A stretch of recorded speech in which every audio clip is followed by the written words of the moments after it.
Jodi Arias has been in custody for approximately 16 years and is still refusing to take any accountability for the role that she played in how her life turned out. I wanted to look into how Jodi is doing now because I was curious to know if time may have changed her perspective on things.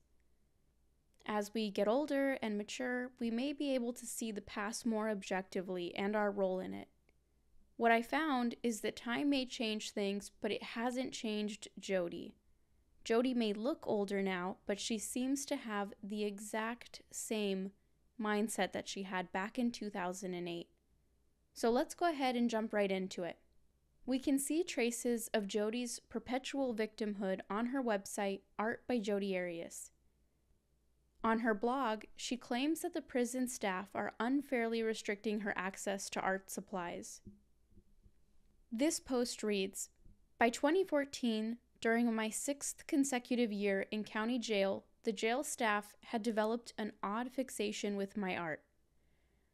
In ways both subtle and overt, they began undermining my ability to create art by restricting my access to art supplies, preventing me from releasing it to my legal team or family, and even disappearing a portrait I drew of the Dalai Lama that I sent to my legal team via legal mail." Then further down it states, "Any blank paper I had in my possession was confiscated and the commissary stopped selling the Rose Art brand mini-colored pencils I then used for my drawings, which probably had nothing to do with me, but still."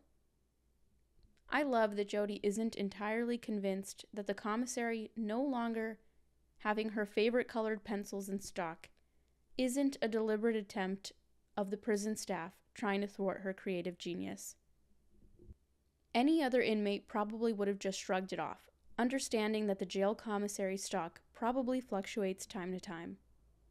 I've never been in jail myself, but I would have to assume that the stock of items might not always be the same for a variety of reasons, just like the stock at your local grocery store isn't always going to be the same. Sometimes there are shortages, perhaps there are issues with the supplier or the manufacturer, etc. But Jodi's narcissism does not allow her to see it that way. She sees it as the jail is so threatened by her creative intellect that they have taken it upon themselves to try to temper her ability to create art. Now, I know that none of us are privy to the details of what truly goes on behind closed doors in the prison, but if I had to bet, I would guess that that is probably not personal. There are also a ton of rules in prison regarding items that could be considered contraband, so I would assume that some art supplies are probably going to be strictly regulated. Jodi then goes on to describe how she is able to improvise in spite of all of this, and she still manages to create art. She then writes, "It was a small victory to be able to create something beautiful and soothing amid an environment hostile to my art and antithetical to creative expression." It's not lost on me, and probably many others, that Jodi is complaining about how unfair it is to not have adequate art supplies in prison when we know the only reason she is being held there to begin with. Which leads us to another curious post on Jodi's blog. She writes about how she began selling her artwork on eBay, but eBay quickly banned her from doing so. In her own words, she states, "When my artwork began to gain wider recognition, eBay banned it on the grounds that I was a felon, despite plenty of felons running successful stores on that platform, and random opportunists using it to exploit me by making a buck on a postcard I may or may not have written. I was prohibited from earning an income with skills I had worked all my life to develop." This is another example of Jodi twisting the truth to suit her underdog narrative. eBay did not ban Jodi on account of her being a felon. They banned her because Jodi selling her artwork on their platform clearly violates their violence and violent criminals policy. The policy states that they prohibit users from selling, quote, "items closely associated with or that benefit violent felons, their acts, or crime scenes within the past 100 years. She was not an established artist before the murder, and a huge reason her artwork sells now is because of who she is and what she did. This is the exact same reason serial killers aren't supposed to sell their artwork. John Wayne Gacy was allowed to create art while in prison, but he wasn't allowed to sell it, so he gifted many of his paintings to pen pals and friends who would in turn sell the artwork. But Gacy was not allowed to sell his artwork directly or even indirectly.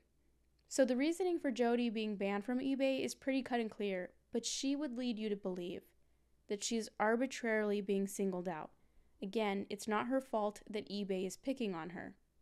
Some of you may not even be surprised to know that Jodi is still very much rolling with the self-defense / domestic violence survivor charade. On her website, there are domestic violence survivor t-shirts for sale. There is a post with a quote by Jodi that reads, "Help us support an organization that assists other victims of domestic violence, empowers them to end the vicious cycle of abuse, and enables them to move on from victim to survivor." Another statement from Jodi reads, "If you know someone who is a victim of domestic violence, please notify authorities." More likely than not, the victim will not report the abuse. As a survivor of domestic violence, I can attest to the accompanying shame of being abused. Many victims will not tell anyone what is happening to them and will even cover for their abuser. For the victim, living becomes a prison of personal hell. If you think that's bad, just hang on to your seat because it does get worse. Jodi is also selling free Jodi bracelets. These bracelets are the silicone ones that are very much in the fashion of the Live Strong and Susan G. Komen wristbands that were popular ages ago. This page reads, "Jodi's right to a fair trial has been taken from her. Our justice system has failed her, and the result is a wrongful conviction that now must be appealed. Jodi Arias support wristbands are now available. They are a symbol of our love and support for her, and a way in which we can help raise money for her appeal." Jodi bands are $25 each. Every purchase is, then, in essence, a pledge of $25 toward the fight for Jodi's freedom. If you believe in her, then fight for her. Jodi fully believes that she is incarcerated as a result of a wrongful conviction due to prosecutorial misconduct.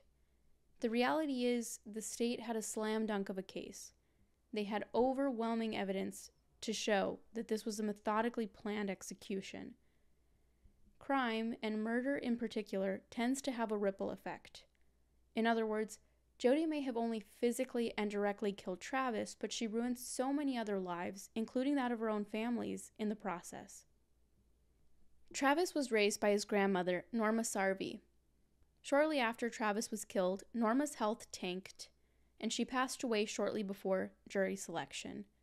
Here is a clip of Travis's sister Samantha explaining how her brother's death contributed to her grandmother's decline. This is a picture of my grandmother. She is the one that raised Travis. My grandmother could not deal with loss, could not handle the reality of what happened. Travis being taken from us has put her over the edge, and her health eventually went into a downward spiral she never recovered from. Losing Travis has completely destroyed the overall health of our family. We lived a blessed life with our grandmother, and it was with insurmountable pain when our grandmother died shortly before jury selection of this trial.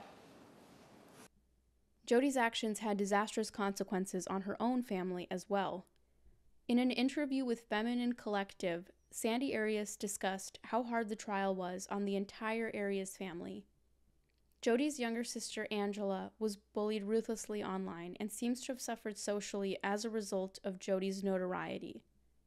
Interestingly, Sandy also mentioned that Carl, one of Jodi's brothers, felt that Jodi had created her own problems and was thus responsible for her own actions, and that he was not emotionally invested in Jodi like Angela was. This makes me wonder about the dynamics of the Arias family. Whenever there is a highly narcissistic, manipulative person in a family, the other members tend to take on roles. Many family members will become enablers, often doing mental gymnastics to defend and rationalize the person's bad deeds. Similar to how Angela and Sandy go to bat for Jodi, even though, from what we can glean, Jodi was not very good to either of them. In families like this, there can be what's called a truth teller, somebody that recognizes that something is very wrong and they decide to not become enmeshed. I wonder if Carl is the truth teller in the Arias family and whether or not he has been ostracized for it. Jodi's family admitted that the trial took a huge toll on all of them, financially, emotionally, and even physically. Jodi's dad was already dealing with some health issues, but it seems that his health problems took a nosedive during the trial. If you look at photos of him before the murder versus during the trial and even afterward, you can see how quickly he physically deteriorated in a relatively short span of time. He ended up passing away in September of 2017. Jodi's own defense lawyer, Kirk Nurmi, claimed, "Defending Jodi is the reason cancer infested my body." The publicity surrounding the case put an incredible strain on him. He has also made various statements about how difficult of a client Jodi was to deal with. Jodi sued him after he wrote a tell-all book, and he responded in a statement by saying, "Standing up to the abuse Miss Arias has imparted upon me over the years was an important part of my personal transformation, and I will continue to fight this battle with vigor as I defend against this lawsuit, which is best viewed as a continuation of Miss Arias' pattern of attacking men whom she feels have wronged her." Jodi exhibited the same pathological need to blame others during her trial. Here's a brief compilation of moments in which she blamed others for her own actions. That's you in position number 5, isn't it? Yes. And that's you smiling in position number 5, right? Yes.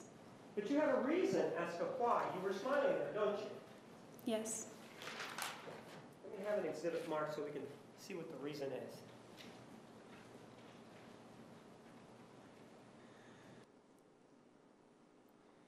Judge, my screen is ready to go. I don't know. Okay. That's fine. Okay. There is one thing I wanted to address, and that is my mugshot.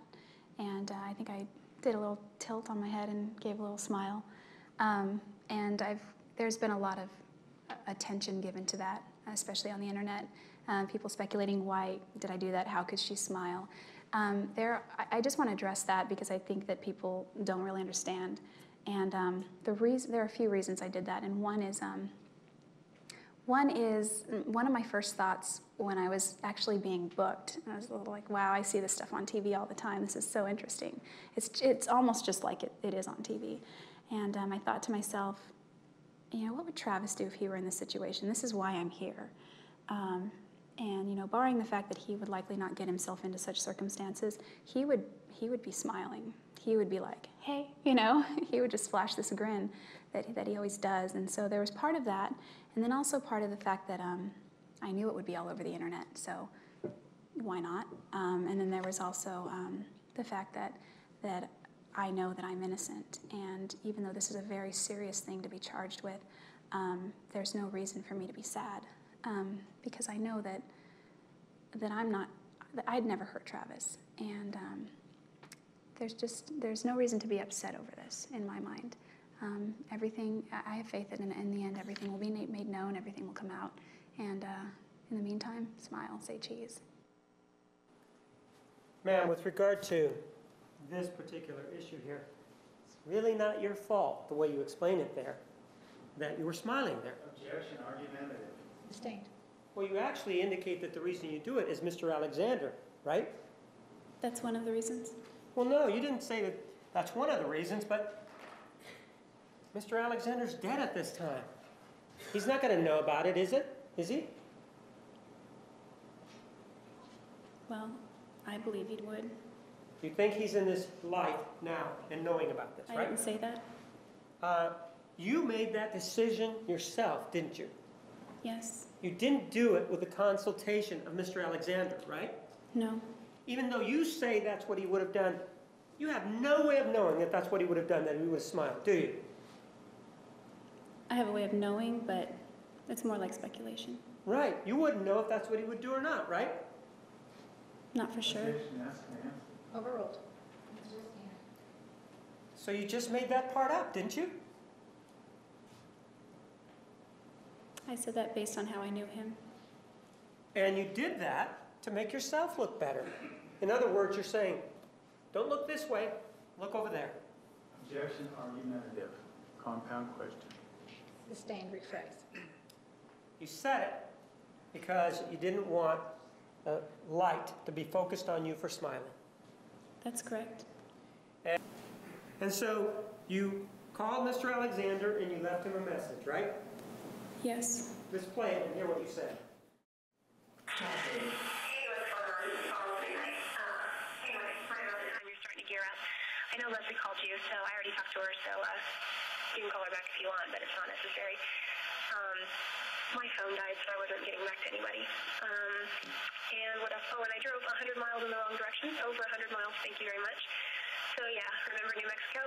It was a lot like that, only you weren't here to prevent me from going into the 3 digits, so fun. Tell you all about that later. Also, we were talking about, when we were talking about your upcoming travels my way, I was looking at the May calendar, so I'm all confused. But Heather and I are going to see Othello on July 1st, and we would love for you to accompany us.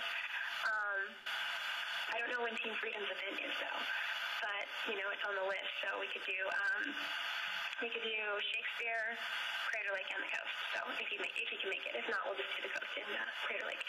But let me know, and I will talk to you soon. Bye. End of message. To delete this message, press 7. To save it in the archives, press 9. Message will be saved for 21.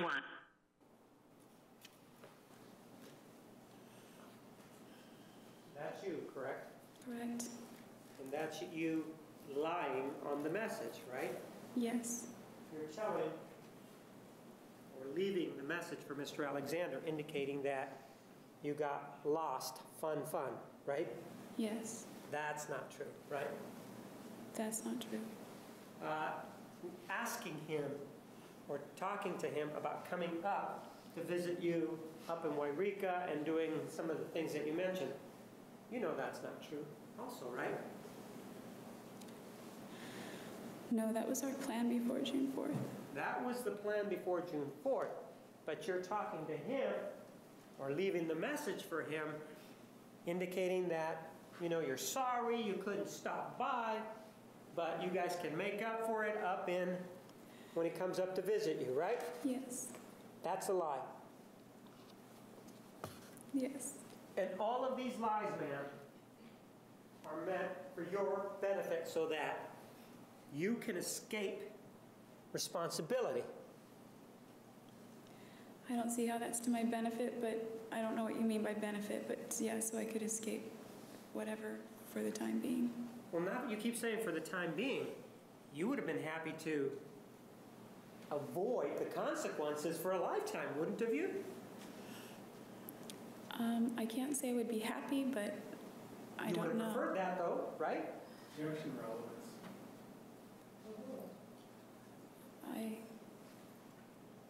I don't know how to answer that. Well, you didn't go to the police with any of your information ever until they contacted you, right? I think I initiated the contact. Oh, so you're saying when you called the police, you told them the truth? No, I'm not saying that. You would have been satisfied to avoid any responsibility for the killing of Mr. Alexander, wouldn't you? I don't know if satisfied is the word, probably relieved for the time being. Okay, you would have been relieved to avoid any consequences for the killing of Mr. Alexander, correct?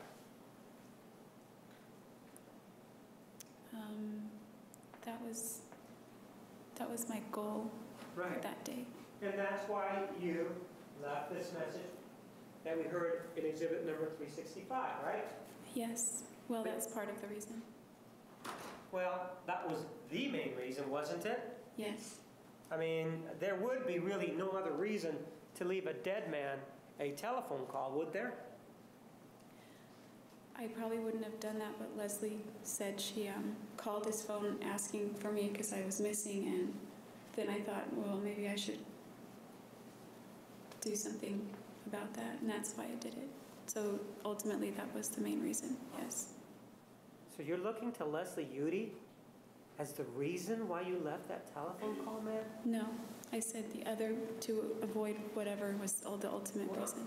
You gave me a reason involving Leslie Jodi right now, didn't you? Yes, I So wouldn't you're have thought to leave him a message if I hadn't talked to her prior to leaving that message. And then she said that we've been calling and we called Travis and left a message and that kind of thing. But she told you that, ma'am, believing that he was still alive, didn't she? Yes. You knew better, though.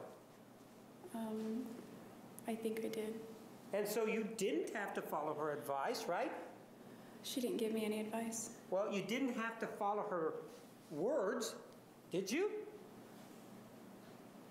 I didn't have to, but it reminded me of his cell phone, and that's. But I chose to do it. I chose to. If you're going down the route saying Leslie made me do that, I'm not saying that. I'm not saying Leslie made you do it. I'm saying you're looking again in a personal relationship, in an issue that is absolutely yours to own.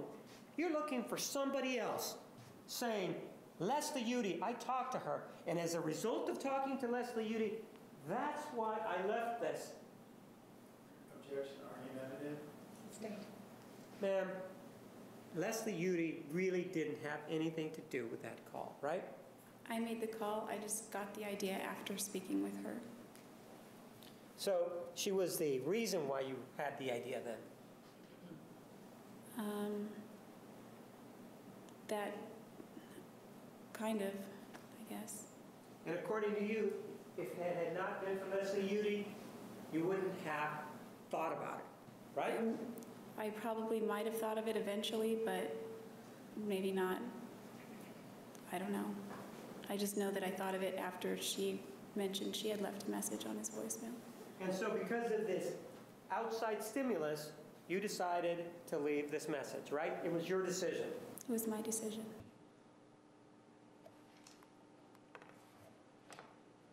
Travis's family deserves to know what happened.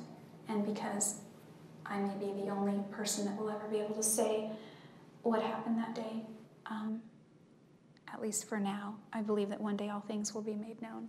And so they'll know who did this, and they'll know what exactly went down, and they'll know what happened. But I just know that if it were my brother, I would want to know. And I feel that above all things, they deserve to know what happened. And they deserve to hear how things went down. If it were my brother, I'd want to know what his last minutes were like and what was being said and things like that. Did you ever communicate to them or try to reach out and tell them? Yes, but not until I got into here. I wrote them a letter. I don't know if it'll ever make it to them. I don't know if they'll even read it. But that's the only attempt that I've made. Other than I called his grandmother and expressed my sympathies to her, and I sent flowers to her. I sent her 20 white irises. And the reason I chose irises was because when Travis and I were discussing baby names, he said of the girls' names, he liked the name Iris. He liked the name Hinckley and Megan and Reagan. And I thought Hinckley was an interesting name for a girl's name. It's actually a last name. But Iris was among those, and I thought, well, that's a flower, and I'll just do that, sort of. It was my own symbology. A meaning meant something to me. I didn't tell them that. I don't think that they realized that, but Do you that's remember okay. what you wrote them in the letter? It was something very simple, short and sweet. I don't remember exactly. But I did leave my phone number, and I told them that if they ever need anything, to please call me. And I told them that they're in my prayers now and always. Ma'am, that letter that you wrote, as we said, was 18 pages long, correct? That sounds about right. And in that letter, you actually tell the family that the people that did it were this male and this female, right? Yes. So you lied to them, didn't you? Yes. You put it in writing, didn't you? Yes. And when you're talking here, and by here I mean to this person, you indicate things like, they deserve to know what happened. They did deserve to know what happened, but did they deserve that lie? I guess not. When you say you guess not, it means that you're not sure. Are you sure that they deserved it, or are you sure they did not deserve it? I wasn't sure because the alternative... You trailed off at the end again. What did you say? I felt the alternative was worse. You felt the alternative to what was worse? To not sending them a letter? You didn't have to send them a letter, did you? That's not what I'm referring to. Right, but you didn't have to send them a letter, right? No, I didn't. You didn't have to send them a letter where you indicated all these, or set out your fabrications, did you? No. And that actually was done to make you feel better, wasn't it? No, I was encouraged to write it. So it wasn't your fault that you wrote it, right? Somebody else encouraged you to write it, right? It was my choice, ultimately. Well, but you're saying you were encouraged to do it, right? Yes, I was. And so, again, you're not taking responsibility for doing it. You're saying somebody else told me to do it, right? It was my choice. Right. So then you were wrong about being encouraged to do it? I was encouraged. And just because somebody encourages you, does that excuse the lie? No. Ma'am? Tell me about choosing Mesa as a place to live. Why did you choose Mesa? Well, the main reason was because of Travis. He was a very persuasive person, and we had discussed my moving there. It was a topic of conversation for a while. There came a point where we decided to break things off, and I sort of hesitated on my plans to move there. But again, he's very persuasive, so he convinced me that it might be a good idea if I did move there. So I went ahead with the move, and it was actually a pretty good decision, I think. I made a lot of friends. It's a great place where the church is strong, and there are a lot of really great wards there. I really enjoyed my time there. So.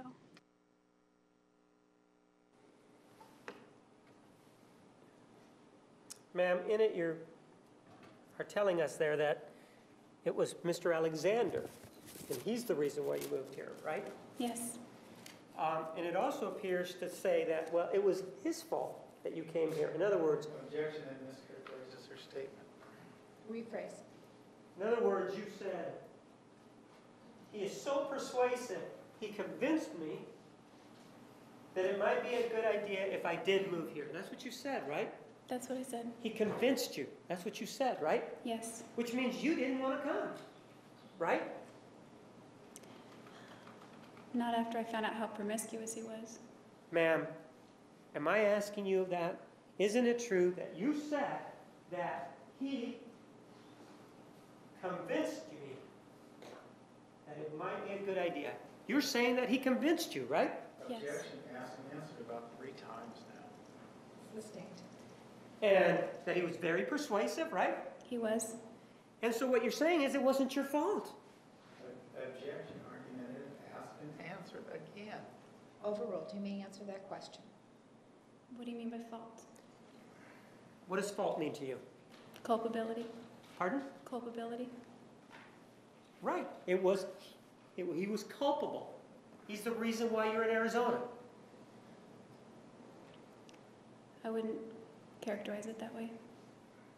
Well, one of the things that seems to be a trend here is that you seem to be saying, well, I had no control over that decision. That's not true, right? It was my decision. That's right. And you were the one that decided to come out here, right? Yes. Even though you had broken up, right? Yes. Even though, at that point, there was no relationship between the two of you. At that point, right? There was still some kind of relationship. Telephone relationship, right? Telephone and mail. Right. So there was this sort of relationship, but you knew that you were broken up, right? Yes. I mean, you were the one that announced that on June 29th of 2007, you broke up with him, right? That's correct. Ma'am, one of the other individuals in your life was an individual by the name of Bobby Juarez. Do you remember him? Yes. And so after that, you and he start to have a relationship, right? A friendship. But at some point, you become boyfriend and girlfriend, right? Yes. And that boyfriend and girlfriend relationship, how long did it last before you broke up? We broke up several times. No, the first time. The first time that you broke up. That's what I'm asking about. I would say 5 months. And after you broke up with him, you broke up with him, right? Yes. And after you broke up with him on September 23rd of 1997, you were working somewhere, weren't you? 97, yes. Where were you working? 97. I think I was working at, I was in Wairika, but I don't remember which restaurant. I had several restaurant jobs during that time in high school. Well, you remember that you talked to us about September 23rd of 1997 and the restaurant that you were working at when you were on direct examination. Do you remember telling us that? I think I said the Purple Plum. But you're having trouble remembering that today, right? September 23rd, 97, No, yes. the restaurant that you were working at. On that date, yes. Yes, even though you told us what restaurant it was before when you... Objection, mischaracterizes testimony. Overruled. You may answer. I don't know. You don't remember telling us what restaurant you worked at? Not on that particular date. How about, all right, how about a week before that date? Do you remember where you were working? I was working at my dad's restaurant if it wasn't closed yet. If it was closed, I was at the Purple Plum or Grandma's house. Do you remember that you told us that during this period of time, shortly before this September 23rd of 1997, that you were a server and an old individual, an old man came into the restaurant? Do you remember telling us that? Yes. Are you having trouble remembering that, or the way you said? I remember that incident. Yes, you do remember that? Yes. And he used to come in, and according to you, he had a dog-eared Bible. Do you remember telling us that? Yeah, it was a pocket size. Pocket size, right. And you remember that he talked to you about some of the scriptures and some of the verses inside that Bible, right? I remember that. And according to him, as you told it to us, the end of the world, pursuant to his calculations after reading the Bible, was September 23rd, 1997, right? Yes. And one of the things that immediately popped in your mind was that, well, Bobby. You thought about Bobby at that time, right? Not immediately, but very soon after that. Right. And one of the things that you told us was that he was not very religious, right? Yes. So why would he care to hear from you if some old guy is talking to you about the end of the world? Why do you think he would even care? It felt like it was a moral responsibility. Yes, you say that you feel it was a moral responsibility, but given what your relationship was, and he wasn't religious, why would you think that he would care? My fear was that he wouldn't care. Well, and so what? How is that relevant to you? How is that important to you since you're not even dating the guy? Why would you even care? I cared about his eternal salvation. Did you also go to your parents and say, Mom, Dad, I care about your salvation? Did you also go to talk to them too? Ken had already talked to them. Pardon? Ken had already talked to them about The that. bottom line is, did you go to them to talk to them to make sure they got the message? It would have been redundant, so no. Ma'am, the answer is yes or no. Did you go to them or not? Objection, asked and answered. She already said no. Sustained. So you didn't go to them, right? No.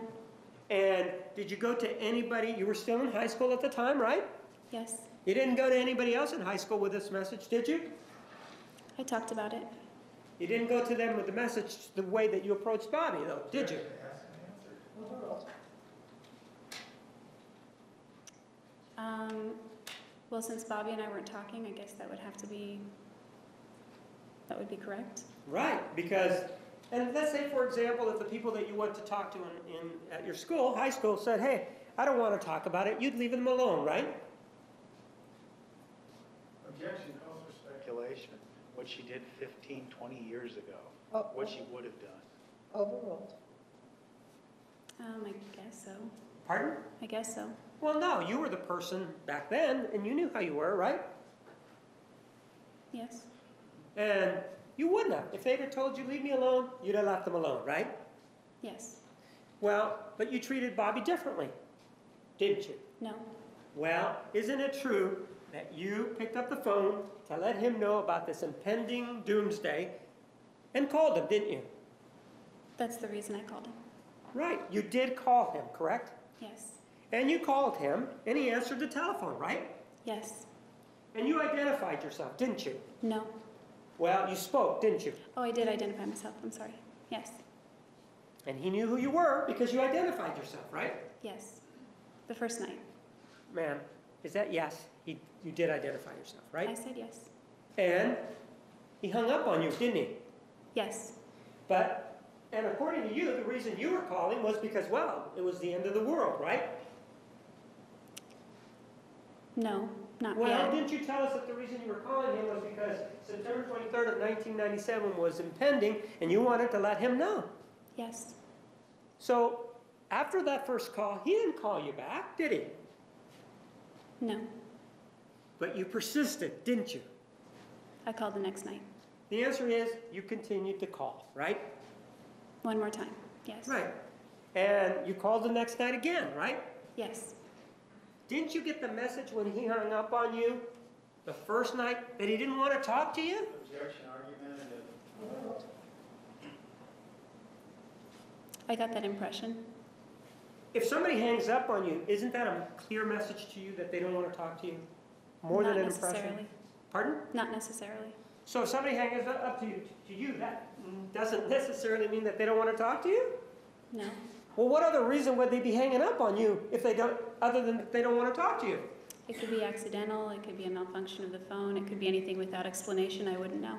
Okay, so that's, all right. But then you call them, why didn't you, if you thought that that was the problem that first night, why didn't you just call them right away? Why didn't you just pick up the phone and call them right away? To make sure that it wasn't a mechanical malfunction. Why didn't you do that? I think I was kind of shy. You think you were kind of shy, but that didn't stop you from calling the next day, right? It took that long to work up the courage Ma'am, again. it didn't, the shyness that you professed did not stop you from calling the next day, right? Objection, ask and answer. She just explained that. Sustained. And this shyness that you professed didn't stop you from going up to him in a football game and introducing yourself to him, right? Objection, ask and answer. Sustained. Now, you then do call him the next day, right? Yes. What time of the day was it? I don't recall. It would have been after school, I think. Would it be after work too, or no? Objection, ask and answer. Overruled. I usually wasn't scheduled on school days. Okay, and so you call him and you dial his number and you get him again, right? Yes. He answers the phone, right? Yes. And after he answers the phone, you identify yourself again, right? This time I didn't. Did you say something? Yes. So you didn't identify yourself, but your voice came through the wire line, right? Yes. And immediately, upon hearing your voice, he hung up on you again, didn't he? That's right. Didn't say a word to you, did he? No. Well, ma'am, with regard to that, you didn't really, then he calls you back though, right? A few days later, yes. Yeah, and he calls you back and you begin to talk, right? Yes.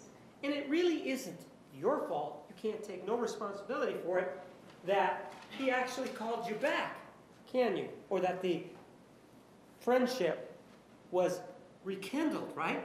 Because he called you back, right? Objection, argumentative. Overruled. I don't know what you mean by fault. Well, responsibility, how about that? Weren't you the one that was actually responsible for him calling you back? Objection, Your Honor, calls for speculation. You don't know why he called back. Sustained. Ma'am, he hadn't called you back, or he hadn't called you before those 2 telephone calls, had he? No. He only called you back after those 2 telephone calls, right? Yes. And according to you, the reason for that was because you thought it was the end of the world, right? Yes. And so then you again start this relationship with Mr. Juarez, right? What was that question? You start this relationship with Bobby again, right? Yes. And at first you're friends again, right? Yes. And you stay friends until it becomes more than that, right? Yes. Sure. At some point you even moved in with him, didn't you? Yes. And this is during the time that you are what, a senior in high school? Junior. Is this shortly before you dropped out or not? Shortly before I dropped out. Right. And according to you, you were in school and you had a history test, right? Yes.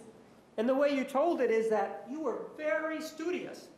You were studying for this history test, weren't you? I wasn't very studious, but I was studying. Right.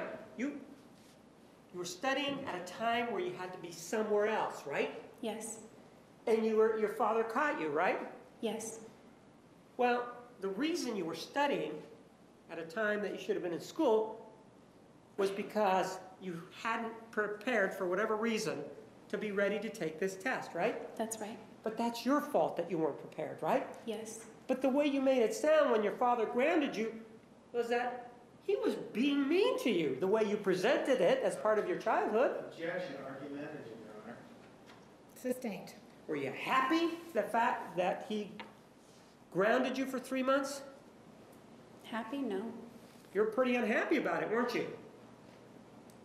I was stunned. Pardon? I was stunned. Stunned. So just because you were stunned, you decided to move out, right? That was not the main reason. That was just the last straw. Well, do you remember telling us that once he grounded you for 3 months, you said it on direct, that was the reason why you decided to move out, right? Yes, that was the last straw. That's the reason then, right? Objection, mischaracterizes her testimony. Overruled. You may answer. Right? What was the question? The reason that you moved out was because your father grounded you for 3 months, right? That was one of the reasons. And then you moved in with Mr. Juarez, right? That's right. And the way you present this, it's like you never seem to take responsibility, man. Objection, argumentative, Your Honor. Sustained. Ladies and gentlemen, we are going to take the evening recess. Judge, I just want to respond to a few of the things that were said earlier. My legal team and I tried to settle this case on 4 different occasions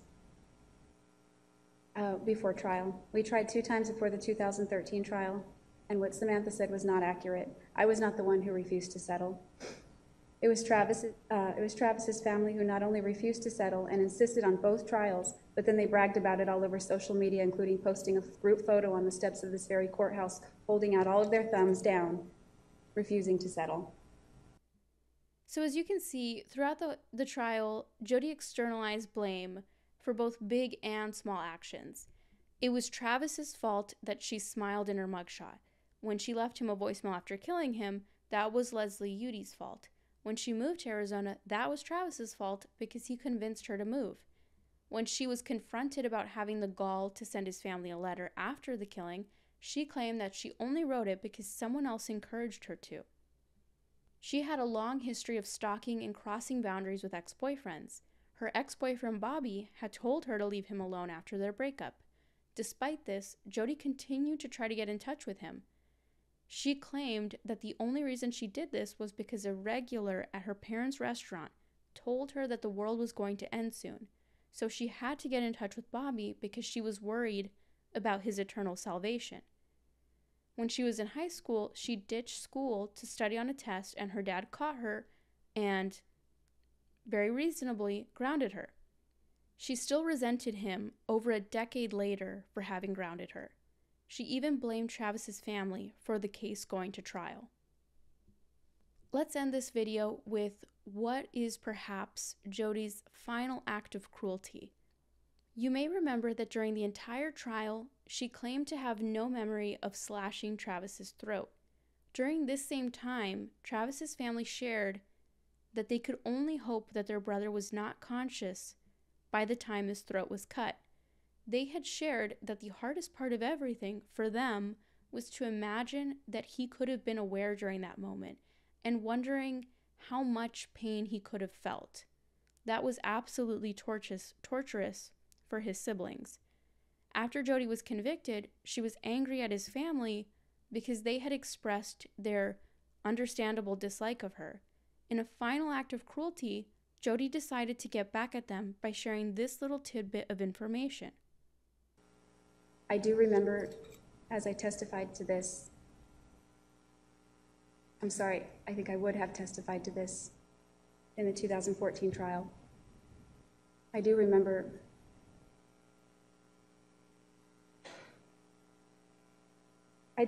the moment when the knife went into Travis's throat and he was conscious.